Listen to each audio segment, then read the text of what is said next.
Here's the point I would make, and even if we talk about indirect threats to American interests or national security, threat to Israel, I ask the question, more or less likely that Israel gets attacked if we bomb Assad? I think more likely. Yeah. If you look at the, let me finish. If you look at the refugee question in Jordan, it is destabilizing to Jordan. More or less likely there'll be more refugees or less refugees if we bomb Assad. I think more likely there's more. And one more, Turkey. More likely that our NATO ally gets attacked or not attacked. Well, it's all curious of these things are more likely. I think it's more likely that the Ayatollah in Iran says, you know what? All this bluster about me not getting nuclear weapons, that's an existential threat for the state of Israel. And for us, forget about Israel for the moment, for us in that region to let Turkey, Saudi Arabia, and others say, well, if Iran has nuclear weapons, we have to have nuclear weapons too, in a tinderbox in the world. That's not in our national security. I would agree with you to only a certain extent. That's why, and this is an argument for why the president shouldn't willy-nilly be drawing red lines, and I hope he's learned his lesson.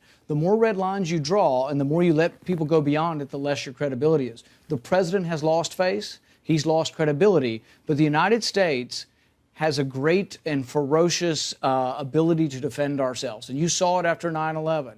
And I don't think anybody questions what will happen if we are ever attacked or our interests are attacked. So I don't think there is all of a sudden American credibility go out the window. The president's credibility is on the line, but American credibility is that red line is an international red line. It's not just that we said the use of chemical weapons. And you said you were for the chemical weapons ban treaty. The Syria Accountability Act that the Senate and the Congress passed talked about this as a consequence if Syria pursued and actually used chemical weapons. And in addition to that, I think that when we talk about Iran, that is a national security concern of the United States, not only because of our ally Israel, but because of the consequences in that entire region of a nuclear-armed Iran.